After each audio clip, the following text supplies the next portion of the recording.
What if the foods you eat every day are slowly damaging your body without you even realizing it? From breakfast cereals and instant noodles to packaged snacks and frozen meals, ultra-processed foods now make up more than half of the average diet in many countries. They're cheap, convenient, and incredibly tasty. But scientists are starting to uncover something disturbing. Research shows that diets high in ultra-processed foods are linked to obesity, heart disease, diabetes, and even certain types of cancer. And the scary part is, most people have no idea how much of these foods they're actually eating. So what exactly are ultra-processed foods? Why are they so addictive? And what are they really doing inside your body? In this video, we're breaking down the science behind ultra-processed foods and revealing the hidden impact they may be having on your health. Take a look inside your kitchen for a moment. Open your refrigerator, scan your pantry shelves, and notice how many items come in colorful packages, sealed plastic wrappers, or cardboard boxes designed to last for months. These foods are everywhere in modern life. From breakfast cereals and instant noodles to frozen pizzas and packaged snacks, they have become a normal part of daily eating for millions of people around the world. But here's an important question most people rarely ask. What exactly are we eating when we consume these foods? Behind their convenience, affordability, and addictive taste lies something scientists call ultra-processed food. Over the past few decades, this category of food has quietly become one of the dominant sources of calories in modern diets. In many countries, more than half of daily calorie intake now comes from highly processed products created in factories rather than kitchens. Ultra-processed foods were originally designed to solve practical problems. They helped extend shelf life, reduce food waste, and make meals faster to prepare. In a fast-paced world where many people have little time to cook, these products promised convenience and accessibility. However, as consumption has increased, scientists have begun to notice worrying patterns linking ultra-processed diets to a growing number of health issues. Researchers around the world are now studying how these foods affect the human body, and the findings are raising serious concerns. From heart disease and obesity to metabolic disorders and even potential links to cancer. Evidence suggests that the way food is manufactured may matter just as much as the nutrients listed on the label. In this video, we're going to explore what ultra-processed foods actually are, why they have become so dominant in modern diets, and what research says about their effects on our health and society. By the end, you might start looking at packaged foods in a very different way. To understand the impact of ultra-processed foods, we first need to understand what makes them different from other types of food. Not all processing is harmful.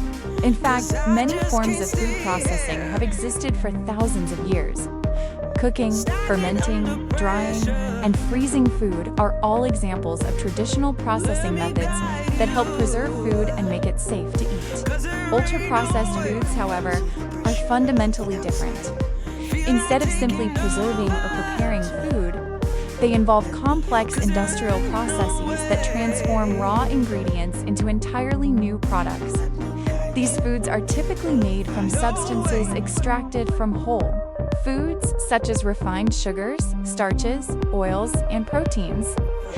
These ingredients are then combined with additives like artificial flavors, emulsifiers, colorings, and preservatives to create products that look, taste, and feel appealing to consumers. One key characteristic of ultra-processed foods is that they often contain ingredients you would rarely use in a normal home kitchen. These may include chemical stabilizers, flavor enhancers, or texture modifiers that help maintain consistency and extend shelf life. While each additive is generally considered safe when evaluated individually, researchers are still trying to understand how long-term exposure to complex combinations of these substances might affect the body. Another defining feature is how these foods are designed to be extremely palatable. Food engineers carefully adjust the balance of sugar, fat, and salt to create flavors that are highly satisfying and difficult to resist. The goal is not simply to provide nutrition, but to encourage repeated consumption. Examples of ultra-processed foods include packaged snack foods, sugary breakfast cereals, instant noodles, soft drinks, processed meats, and ready-to-eat frozen meals.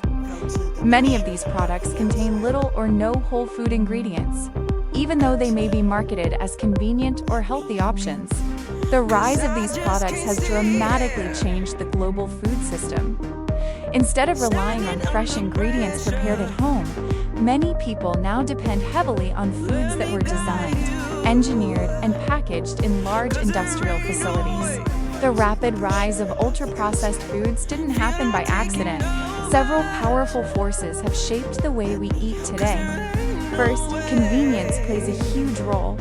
In modern society, many people have demanding work schedules and limited time to cook meals from scratch.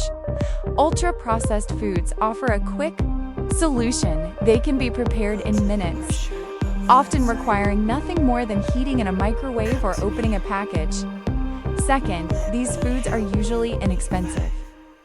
Large-scale industrial production allows companies to manufacture them at a relatively low cost.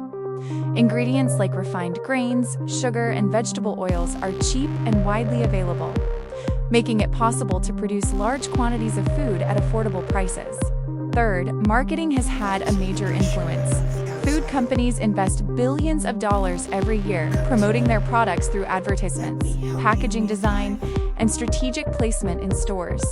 Bright colors, catchy slogans, and convenient packaging make these foods highly appealing, especially to children and busy families.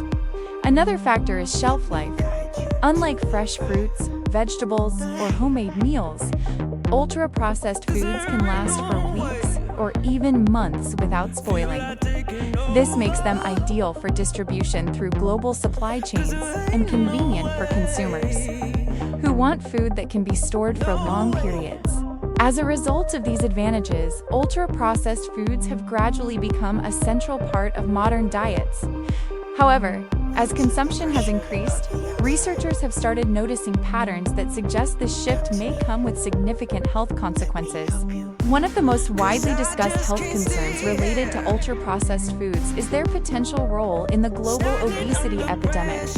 Over the past several decades, obesity rates have increased dramatically in many parts of the world, and scientists believe changes in dietary patterns may be a major contributing factor. Ultra-processed foods are often extremely energy-dense, meaning they contain a large number of calories in a relatively small portion. At the same time, they tend to be low in fiber and protein, two nutrients that help create a feeling of fullness. Because of this combination, people may consume more calories before feeling satisfied. Another factor is the speed at which these foods are eaten. Many ultra-processed products have soft textures that require little chewing. This allows people to eat them quickly, sometimes before the body has time to signal that it is full. Research suggests that when people eat quickly, they are more likely to consume excess calories without realizing it. The intense flavors of ultra-processed foods also play a role, because these foods are engineered to be extremely tasty. They can stimulate the brain's reward system in ways that encourage overeating. Some scientists even compare the experience to other highly rewarding behaviors, where the brain learns to seek out certain foods repeatedly. Studies have shown that people who consume higher amounts of ultra-processed foods tend to gain more weight over time compared to those who eat mostly minimally processed foods. While weight gain can be influenced by many factors, including physical activity and genetics, dietary patterns appear to be an important piece of the puzzle.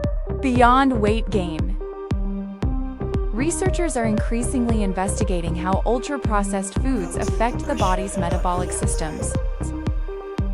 Metabolism refers to the complex processes through which the body converts food into energy and maintains essential functions.